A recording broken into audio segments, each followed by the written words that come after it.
We are the ones that have to be the adults. I don't want it to be easy. I want it to be effective. They do not have a part of their brain that allows them to self-regulate. The very first thing we can all do to increase our capacity is to eat better food. You can't draw from an empty well. Parenting is never convenient. They grow up. They move out. So fast. Ladies and gentlemen, welcome to the Extraordinary Family Life Podcast. We're your hosts, Greg and Rachel Denning. Super excited to answer some more questions. I received a text from a woman in my group, a mother. So she asked me this question. She said, my daughter's about to be 3.5. Up until now, parenting felt pretty easy. I really need to level up now to be able to keep my calm when she's really upset. She and her 23-month-old sister often both want to be in my lap or my arms at the same time. I'm setting limits because I'm trying to avoid feeling touched out. Now, that's important. We're going to touch on later. I'm eager for your parenting course. I'm feeling both inspired and depressed about the fact that you have had no childhood tantrums for 16 plus years, which is true. We have not. Okay, so I responded to her saying, thank you so much for sharing this. This is a tender age. You're right that this is often when parenting starts to feel more intense, especially now that she has 2 children. You're not alone in this. These moments when your daughter is really upset are exactly when she needs your calm the most. This is a season when your strength as the adult really matters. And I want to emphasize that for a second, because this is something you talk about in your coaching with men. All the time. This is something I talk about. It is our job in this relationship with our children to be the adult. Okay. And you might be thinking, well, yeah, obviously, but not every parent behaves like the adult. And very often, if we're holding up the mirror here, right, you look at a situation like, hey, it appears that you're acting as childish as your child. And it often appears that your child is acting just like you act. Yep. But, and here's the difference, because this is what parents don't understand, imitation without regulation. So our children imitate what we're doing, but they don't have the ability to regulate it like we do. So we can get upset and we have a regulated upsetness, right? Hopefully. Hopefully. Many adults don't. Right. And that's the childish part of them. Right. And so then our children often imitate that and exaggerate it because they lack the regulation. They literally lack that part of their brain that can regulate emotion. The thing that creates all of the problems in your parenting life, that creates all the behavioral issues, that creates the mental emotional challenges of your child, and in fact created your mental emotional issues because they came from your parents, is attachment disorders. All of those things can be tied back into attachment disorders, which essentially means a broken emotional attachment between parent and child. The tantrum thing is one example. And one of the reasons I say, and I've told people, like, we haven't had tantrums, and I'm kind of just guessing, like 17 years. But one of the things that switched that is early on, again, we didn't understand all of this fully. And so with our older children, we had more attachment issues, right? That we weren't fully bonding with them. We weren't fully meeting all of their needs or responding to every cry or whatever. And we had tantrums. But as I learned this, as I learned how to use attachment with my child, as I learned how to really bond with them, how to really meet their needs, that's when the tantrums went away. Because when we meet their needs, when their need bucket or whatever, their emotional bank account is full, then you don't have these behavioral issues. You don't have tantrums. You don't have acting out. You don't have the mean behavior. You don't have the teenage rebellion. Like, it carries over into every age and stage. Into adulthood. Yeah. Right. Because then that is the foundation of a healthy, mentally and emotionally healthy adult, because they have a strong attachment with their parent. Now, this is so huge. I wish I could just somehow get people to understand how significant this is. It's huge. It really is that big of a deal. And so specifically for this person who's asking the question, got a 3-year-old and a 2-year-old, well, almost 2. Mm-hmm. It's like they both need massive amounts of cuddling and playing and touching and bond, quality time and quantity time. Like it can't get enough. If you look at the work of Erica Komiser, she says, she would say, I mean, I feel like it carries on further than this, but she would say if you had to choose, the most critical age for attachment with your child is 0 to 3. So this mother especially is like right in the midst of that. Yep. Right? So, but we're going to keep going. And what's happening, I just want to really emphasize this. Your child is striving to be safe and secure, to feel like I can rely on my parents to meet my needs and take care of me. So that's why they are wanting to run to you, wanting to be comforted, wanting to cuddle, wanting to spend time. They're checking that assurance. They're building this framework in their life of am I safe? Can I rely on these people? Yes. Can I trust them? Can I know that if things go south, things go wrong, I can rely on them to be there for me? Right. That's what they're doing. They're building this framework for them. As long as we meet those needs, then they feel good. Yeah. And I have to shout this from the rooftops. If a child and a teen or an adult for this matter feels safe, it feels whole, the needs are met, and feels like they can count on the most important people in their life. Yes. Then the behavior problems are non-existent or go away. Right. So it makes parenting so easy. Yes, there are parenting strategies, and we cover that in our parenting course. But the strategies are simple and immediately effective if the child is whole. Right. And attached. If there's no attachment, if there's no wholeness, there's no security, there's no safety, if the need bucket is empty, then the behaviors are going to be exaggerated, and there's going to be far more negative behaviors. And besides that without that underlying attachment, all of the parenting techniques in the world are going to be less effective. Yep. If you lack the attachment, you could do something that we do that works amazingly, and it's not going to work for you because you don't have the correct attachment with your child, right? Okay, so I'm going to keep reading this. Yeah, so I was emphasizing that this is the time when you need to be the adult, right? What you're facing, 2 little ones needing your lap, your arms, your presence, isn't a problem to fix, right? So, and that's how often parents view it. They think my kids need me all the time. How do I fix this? How do I stop this from happening? It's not a problem that needs to be fixed. It's a sign that you are their safe place. Yep. And that's natural and normal. And that's what we want. We want them to rely on us. Their need for closeness is exactly what builds long-term mental and emotional health, secure attachment, and better behavior now and as they grow. Yes, it's true. It has been over 16 years for us without tantrum. That doesn't mean we've had quiet, passive kids. It means we've honored their need for connection so deeply that their inner tanks stay full. Instead of putting limits on how often they could bond with us, because that's one of the things she mentioned. And again, I'm not blaming her because it makes sense. She's thinking, I'm touched out. I'm overwhelmed. I need to set limits so that I don't lose my crap, right? What I'm saying is, and as we'll explain here more, we are the ones that have to be the adults.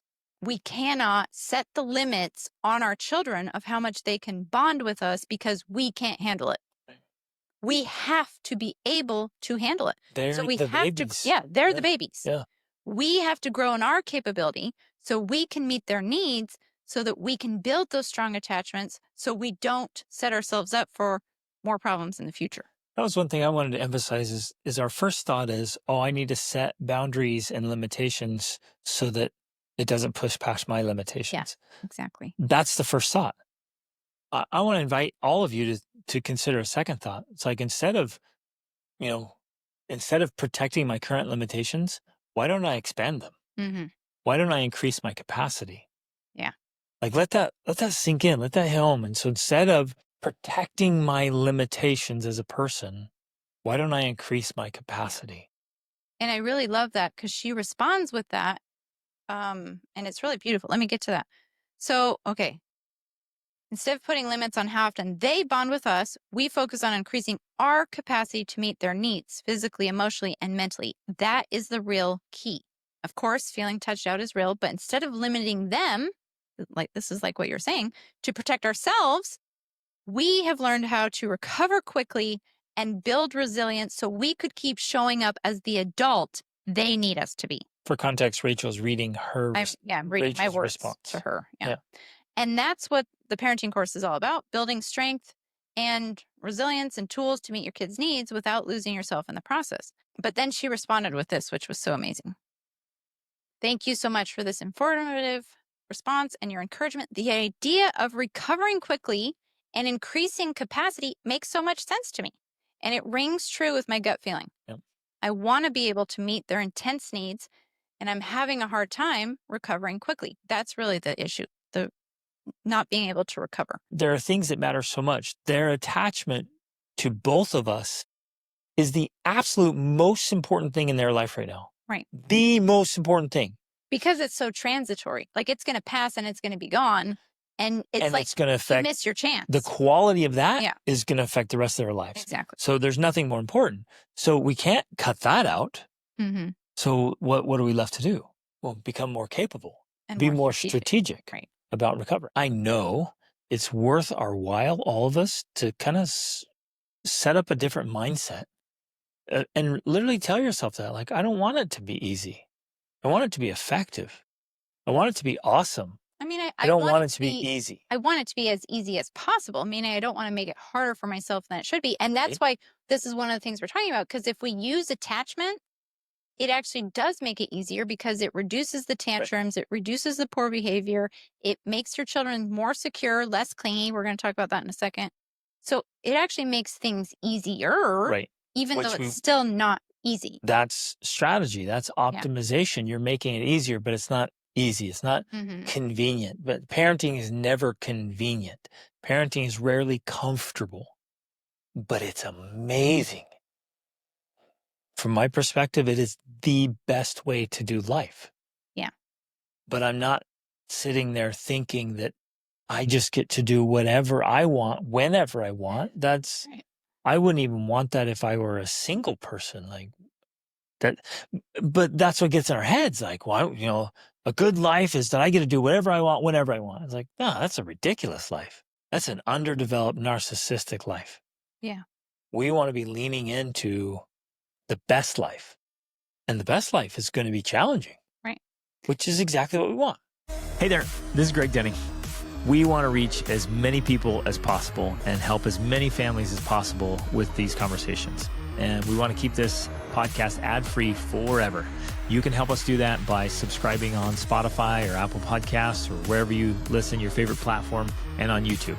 And leave a quick review and share your favorite episodes with friends and family. It makes a big difference. Thank you for being a part of this very important movement. Okay, so back to this. Meeting your children's mental and emotional needs, aka holding them when they want to be held, is not going to create bad habits. Now, that is something that many parents are afraid of. They, like the culture we live in, literally, we think that if we hold our kids, we're going to create bad habits. They're going to become dependent on us. But the truth is the opposite. The more we hold them and cuddle them, especially when they are very small, the more secure, the more independent they will become. So I said, you know, it will do the opposite. It will prevent bad habits and poor behavior. Your kids may feel clingy and needy right now, especially because they feel they're being pushed away by you. So here she is, feeling touched out, overwhelmed, and thinking, I've got to set some boundaries because I can't handle it, or whatever the words are. But as she sets boundaries to the kids, that feels like being pushed away. Yep. Oh my goodness, mom is pushing me away. And here's one of the ironies of parenting. The more you push your kids away, even in inadvertently ways, because I told her, I said, you're not doing this intentionally. You're not pushing them away intentionally. You're just trying to protect yourself. They feel it as being pushed away. And the more you push them away, the clingier and needier they will get. And the worse behavior they will have. It's when children It's where the feel screaming, the yelling, the tantrums, all that comes from. Because they feel these like micro moments of abandonment. Exactly. Exactly. That's exactly what it is. They fill this gap of connection between you. And as I said here, it feels terrifying and they're trying to hang on for dear life. Yep. That's what children are doing. So when your kids are needy and clingy, that's their way of saying, I feel like our attachment is breaking and it's terrifying because you're all I know in this world. And if this rope breaks, I will die. Yep. It literally feels that intense to them. Yep. And it feels like you're throwing the rope away, that when I need you most, you're telling me I can't come. Exactly. So Right. as hard as this is to hear for all of us, ladies and gentlemen, we have to be able to do more and handle more. We have to level up. Mm-hmm. Because if our children truly need us, and they do, we have to be able to lean in and provide what they need. In my mind, it's non-negotiable. Right. So when we feel ourselves getting to a point of like, I can't handle this, it can be okay to take breaks. And it's better to build it into your life, to take breaks before you need them. Yeah. Right. That's ideal. If you're doing your morning routines, your evening routines, you're taking breaks, it's built into your life. You're very proactive and preventative in your refilling. Then when your kids come, you're like, okay, I'm good. But if we keep neglecting ourselves, we're eating garbage food. Remember, food is fuel. So if I'm eating garbage, processed foods, I'm not sleeping well because I got terrible eating habits, and you're binge watching stupid movies because you're like, oh, I was with the kids all day. I just need a break. And so you watch movies for 3 or 4 hours right before bed, and then you don't sleep well. And then the kids come in. Yeah. What do you blame? Self-sabotage. You blame the kids. You're like, no. It was not the kids. It was you. You did that. Right. And then you wake up, you run for a coffee or a energy drink and a donut.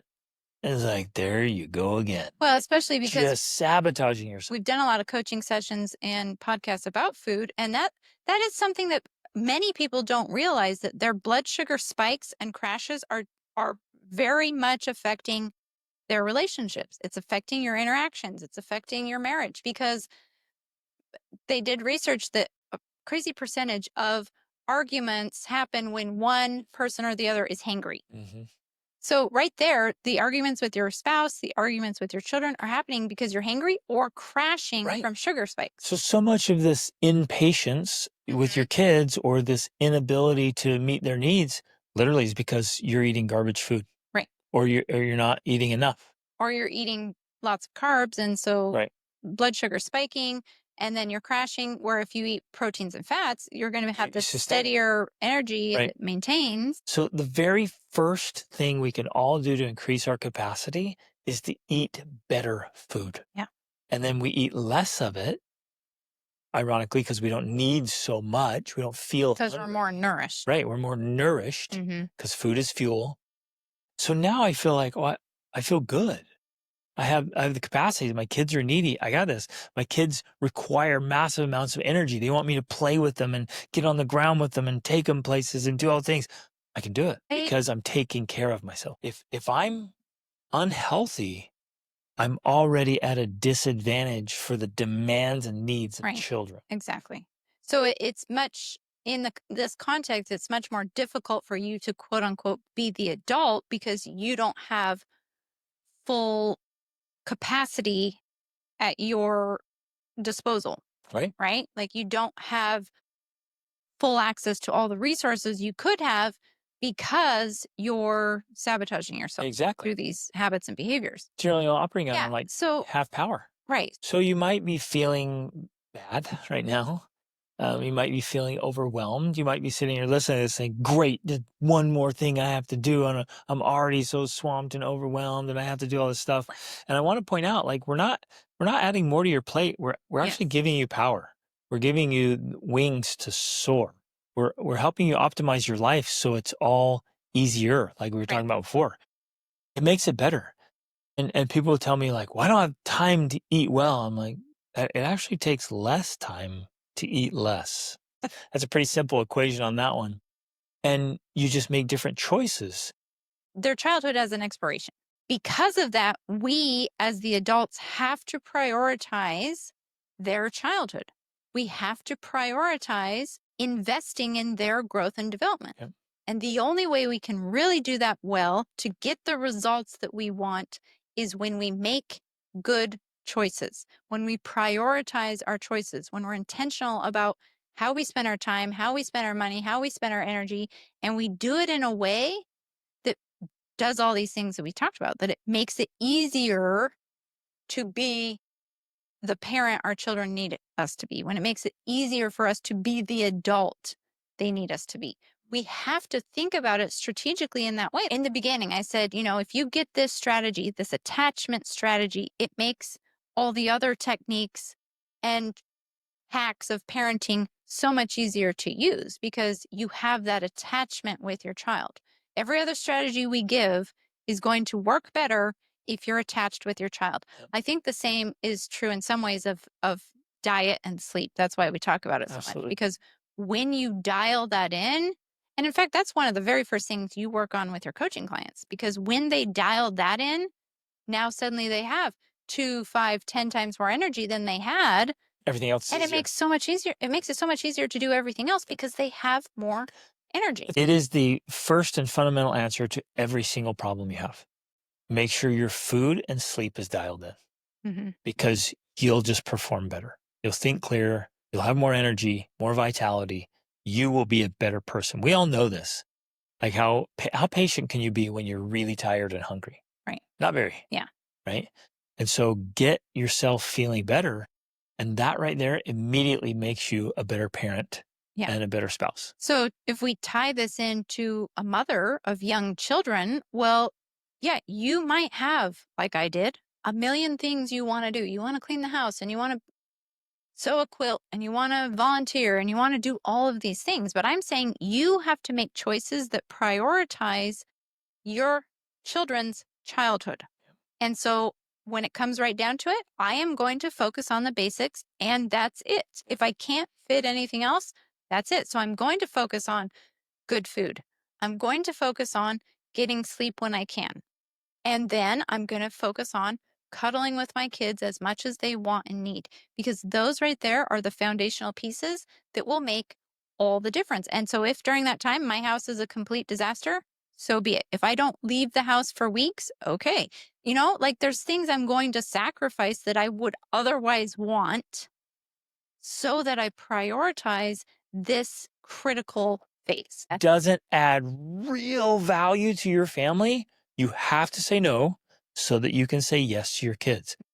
Because what you're doing, and I got to drop the hammer here, every time you say yes, even with the best of intentions, even if it's a good thing, you say yes to that, you're saying no to your kids. Exactly. You've got to stop. In order to properly, truly bond and attach with your children, they need not just quality time, but quantity time. They need you there to fill in all the spaces and all the gaps as much as possible. And we think, well, wow, we have to give up our lives to do that. Well, maybe. Yep. For a period of time, yes. You decided to have sex, which meant you could get pregnant, which meant you decided to give up your life. You made this bed. Now you got to lay in it. Yep. And I know that can feel overwhelming, but I guess I'm here to tell you that it's fleeting. They grow up, they move out. So fast. And then your opportunity with them to build these really deep, lasting relationships that will last for the rest of your life, like that time's over.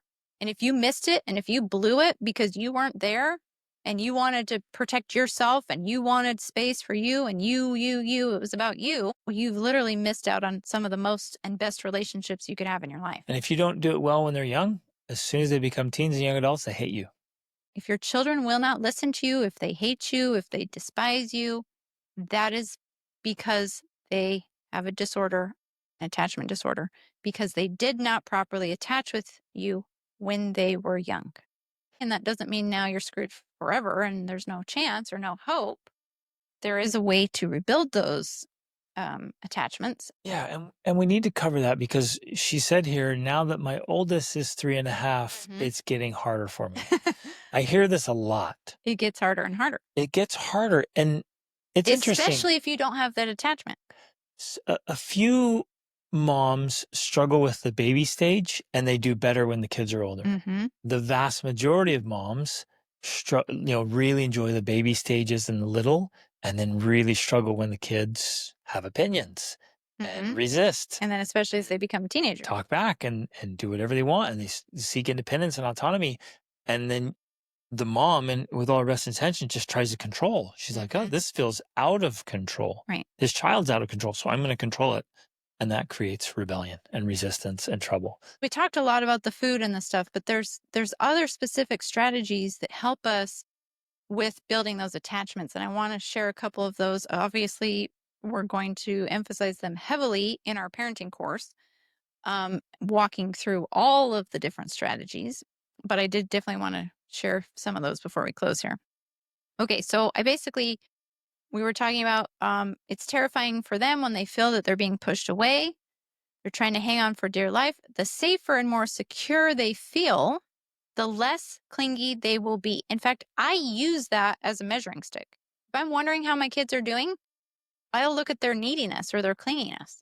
That is a clue to me that something's going on and that they're maybe not feeling attached or not getting enough attention or love or time with you. So if your kids are clingy and needy, this is your chance to say, oh, they must not feel very attached to me. What can I do to build that attachment? Okay. Initially, going back to reading, this may feel like a lot more neediness from them and attention from you. Like especially if you're rebuilding something that's been lost, there's going to be a huge upfront investment into that. Like it's going to feel disproportionately. Well, it's because you have to fill an empty bucket. Yeah, you're filling an empty bucket. Exactly. Like if you started this from birth, I mean, it would feel easy because you would be, if you knew what you're doing, right? And you'd be like, oh, this is easy. I'm just bonding. And there's no giant debt that needs to be filled. It's so much easier to maintain a full bucket than to fill an empty one. Right. So wherever you're at with each of your children, just visually see the bucket. And you might realize that some of them are empty. Yeah.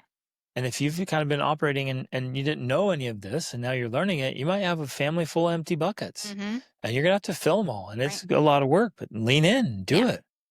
Yeah. So initially, that's going to require a lot from you. But the more you feel this need, even before the bucket's full, right? As you begin to fill the bucket, they will start to feel more and more certain that you will always be there for them when they need you. So they'll start to have more confidence and more independence.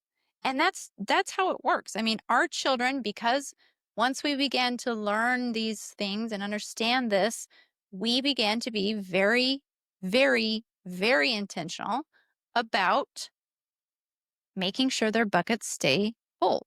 That is why we essentially eliminated tantrums from our life. That is why we essentially eliminated teenage rebellion from our life. Just to emphasize that, like toddlers with full buckets don't have tantrums. Exactly. Teens with full buckets have no need to rebel or to make bad choices. Yeah. So if you keep that bucket full, the attachment there, the relationship, the connection, if it's good, kids from very little, from infants to young adults, they want to do what's right.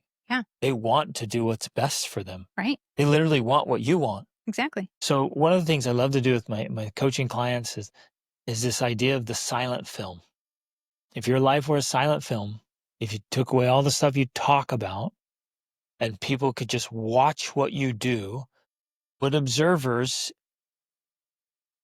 easily be able to see what's most important to you? Would it be obvious to them that family is most important? Would it be so obvious it would easily hold up in a court? That's the ultimate test. So do the silent film test with this. Take away what you say, just a silent film. Are your kids attached? Right. Do you make it easy for them to attach? Do they have all the quality and quantity to be attached?